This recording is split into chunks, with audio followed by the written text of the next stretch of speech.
this.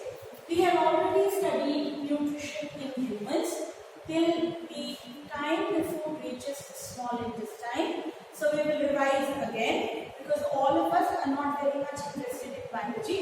So depending on the public view, we will revise the entire thing.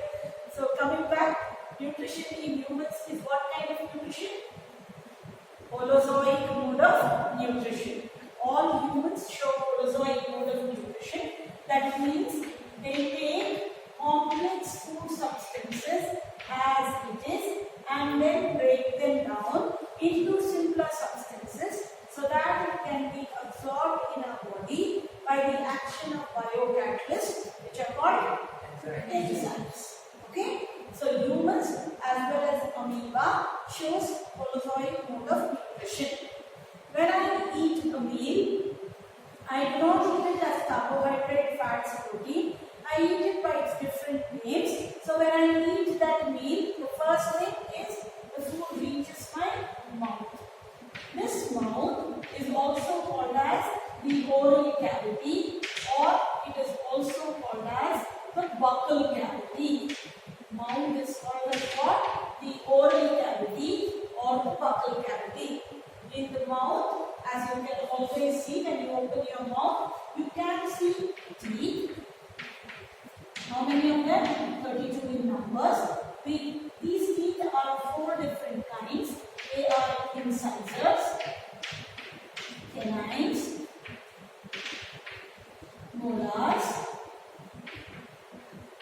and premolars. We have various of canines because we eat what food? Cooked meat. We don't tear and we don't pierce the flesh. If somebody is going besides me, I don't say, hey, I'm hungry, let me tear him out and eat. So what I do, even if I have to do that, I take him, nicely cut him into pieces, put it in my freezer, remove it part by part, boil it, make it soft and then eat it.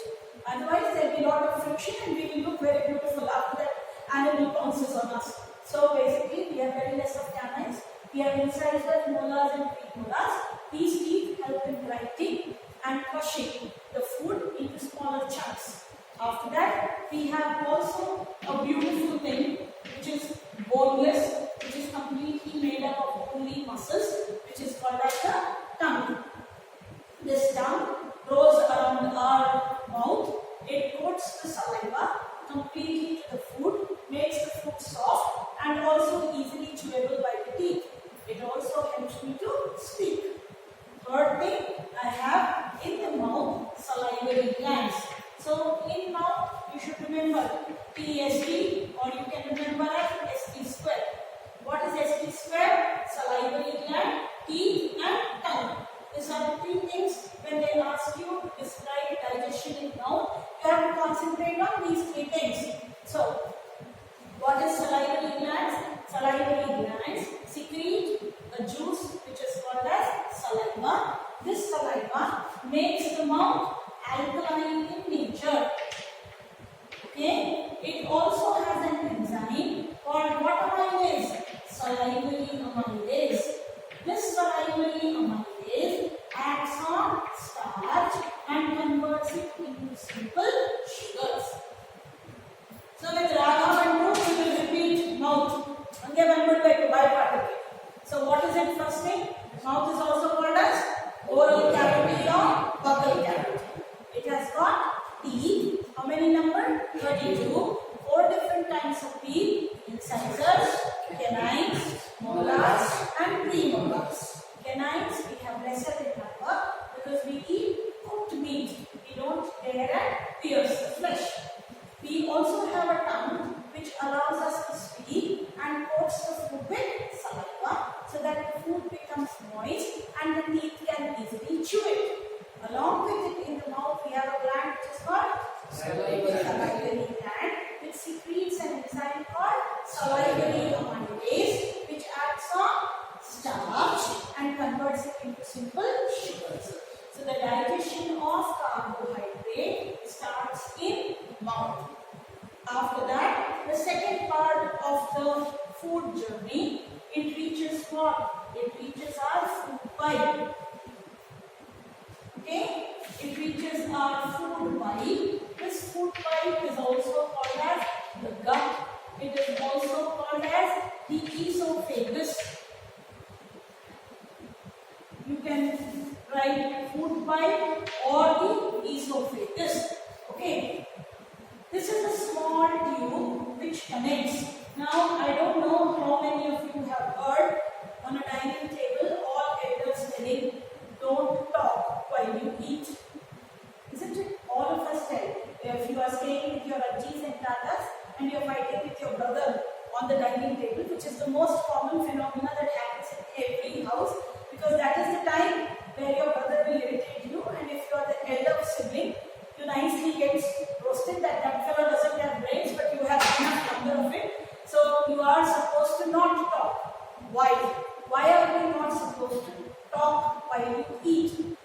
Because our brain gets confused. And here at this point, you have two pipes going. One is our food pipe and one is our wind pipe. The food pipe is called esophagus and our wind pipe is called trachea. Okay? This is closed by a cartilaginous flap which is called epiglottis and glottis. Okay? So what happens is, when we are eating food, the food pipe opens and our wind pipe is closed. But when I am eating, I am also talking and I am also respiring, so my brain gets confused, and for a fraction of a second, it removes the covering of my glottis or the wind pipe. And then what happens? One unfortunate rice grain or one unfortunate piece of food gets into my wind pipe. But the brain immediately realizes its mistakes and closes it. Okay, but now what has gone into this glottis? It has to come out because it cannot be digested in my wind.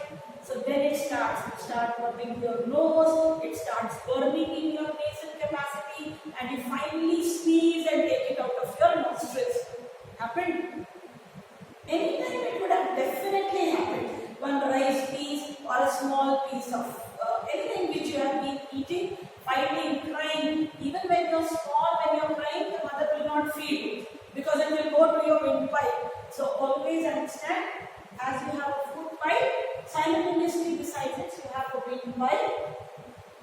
When you are eating, you are not supposed to talk for a longer period of time, because when you talk for a longer period of time along with chewing and eating, it is always happens that the epiglottis gets slightly removed and the food particles go into it. That is why it is said in our Indian philosophy that you have to eat sitting down, because when you sit down and eat, your stomach gets compressed and you will not eat like a pig.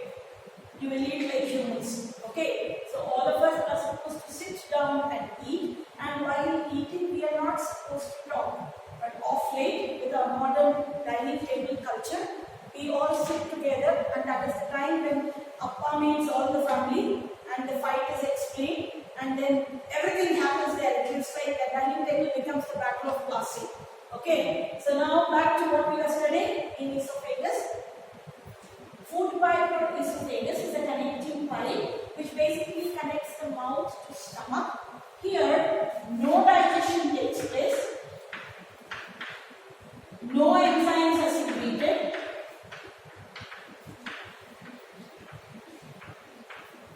What happens? I explained you yesterday also. There is rhythmic contraction and relaxation of the esophagus wall, and this relaxation and contraction of the esophagus wall pushes the food downward to the stomach.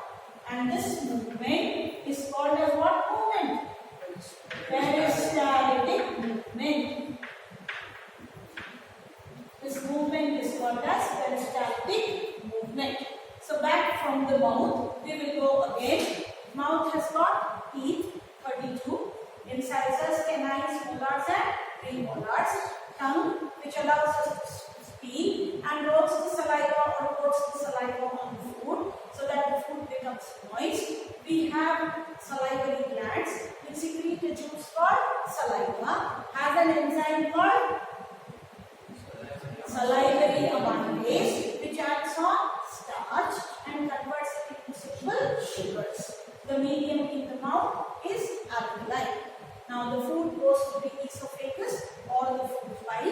Here, no digestion takes place, no enzymes are secreted, but the wall constantly rhythmically contracts and relaxes, pushing the food downward. This rhythmic contraction and relaxation of the wall of esophagus is called as peristaltic movement. One mark question in the board where they ask which movement pushes the food from the mouth to the stomach. Peristaltic movement of the esophagus pushes the food to the stomach. Now, after this, in stomach, what happens? We have already studied yesterday in stomach what happens. In stomach, we know that stomach is what type of organ? It is a J-shaped organ and it expands when it receives the food. The medium in stomach or the stomach contains gastric glands in its wall, and these gastric glands secrete a juice which is called the what juice? Gastric juice. This gastric juice has an enzyme called pepsin which acts on proteins and converts it into simpler proteins.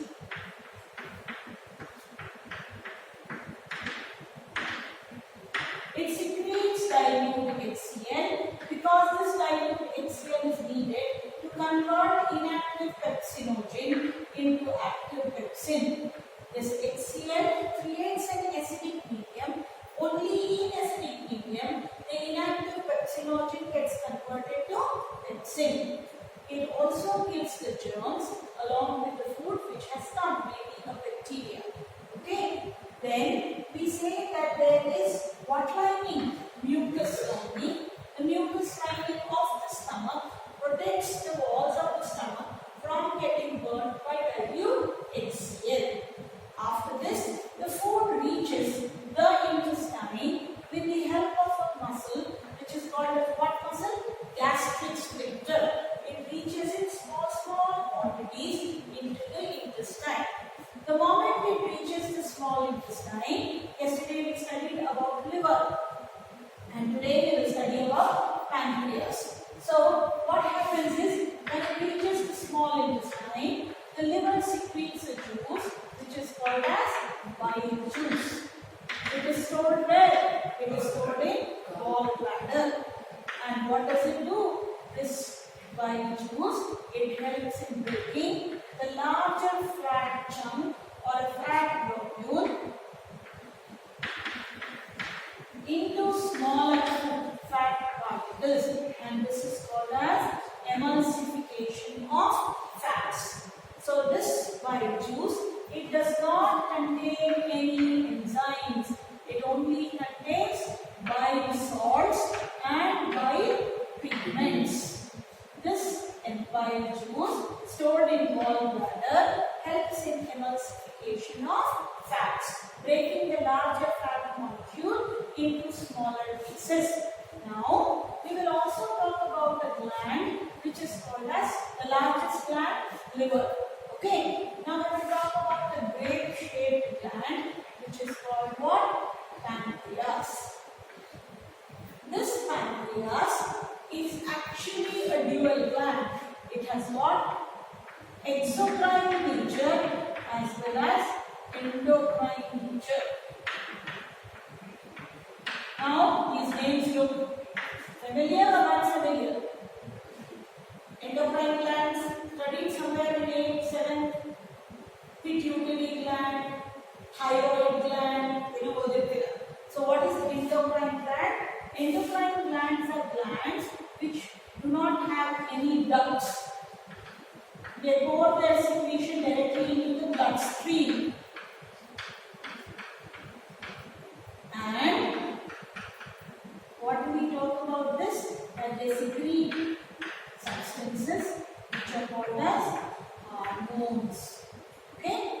Nowadays, in your age, if your mother constantly says you're not eating, you're not eating, you're not eating, you're not eating, you're attentive to sleep, you don't do anything 24/7, mothers have the same job. I was a mother which I did the same thing to my son. So, what moms get angry? You would really want that auntie is much better than my mom. Why does she shout so much? Isn't it? All aunties who are your neighbor aunties are all very good because they are not bothered about your result. They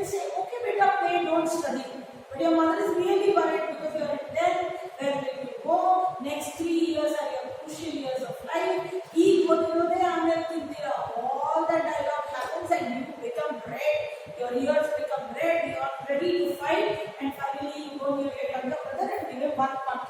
And he shouts and the anger is removed. So this is how all this what you are doing, disobedience, trying to show that you are very big enough. You don't know whether you are really too grown up or whether you are really small. Because when you are fighting with your younger brother, they tell you, you are too grown up, don't know how to behave. But when you want to take your gadi and go alone, they will say, no, you are too small. So you don't know whether you are grown up or whether you are very small. Very confusing age. So basically this is all happening because of your hormones. We will study more about hormones in our next chapter, which is called control and coordination. You also know that you tend to get stressed more, you tend to get more irritated nowadays, you want your own space. All this, no problems with you all. With all the hormones or the chemical messengers doing the job. And now coming to exocrine. Exocrine are glands which have ducts and which secrete enzymes. Is it clear? So dual gland में duct in the enzyme secrete ಮಾಡುತ್ತೆ as well as it will secrete hormones. So it has exocrine function means it will secrete enzymes. It has endocrine functions means it will secrete hormones. So pancreas is one of very wonderful gland, very small grape-shaped gland, but does lot of functions. So it is into exocrine and endocrine. Endocrine we will study separately. Now for its exocrine function, these pancreas secrete a juice which is called as the pancreatic juice.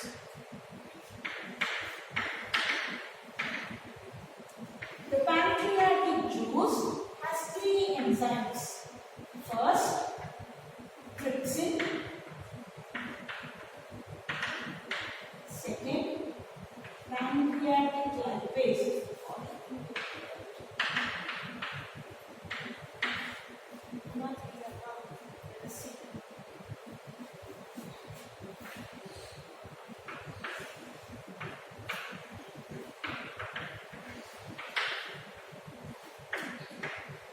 So it basically secretes three types of enzyme: trypsin, lipase, and pancreatic amylase. Pancreatic amylase. First was what amylase? Salivary amylase. In pancreas it is called what amylase? Pancreatic amylase. Trypsin acts on proteins and converts it into amino acids or into simpler proteins. Lipase acts on what fat? Emulsified fats. Which organ emulsified it or which gland emulsified it? Liver. It acts on emulsified fats and converts it into fatty acids and glycerol.